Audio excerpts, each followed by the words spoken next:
everybody, this is Matthew Movies coming at you with my review of Can't Buy Me Love, a 1987 film starring Patrick Dempsey, and that is just about it as far as celebrities go. The only other person whose name you'll recognize that is involved in this movie is Seth Green, who plays a relatively small role, the little brother of Patrick Dempsey. He's in very few scenes, but yeah, Seth Green's in there. Other than that, it's a bunch of Joe Schmoes and people you may have recognized in other films, but certainly not anybody whose name you'd be able to tell me off the top of your head. So that's the cast of this movie, but really what this movie comes down to is a teen comedy that came out in the 80s, and it just, for me, is just one of the best of that genre.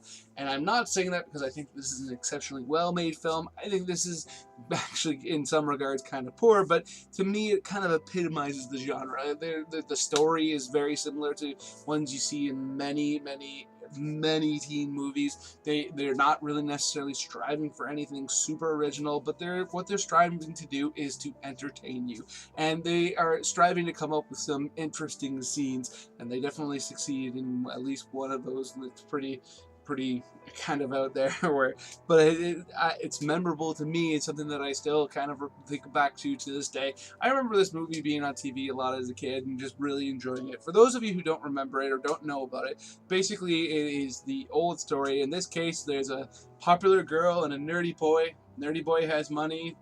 Popular girl needs money. He buys basically a relationship with her briefly so that he can become popular, and everybody starts following him unquestionably because he's the new king of the school. And then real emotions come into play, and then there's that moment where everybody is like, but what? He bought you? And then, of course, we like him anyway. I mean, like, there's nothing super original here. There's a lot of the beats that you see in all these movies. There's the prom scene, there's the breakup, there's the fights, there's the whole nine. I mean, this is just really runs the gamut of what you think of when you think of a cheesy teen movie. And don't get me wrong, I do know that there are exceptions. Like, you think of The Breakfast Club as being one that actually has some pretty interesting things to say about society, but that's not what you're gonna get here.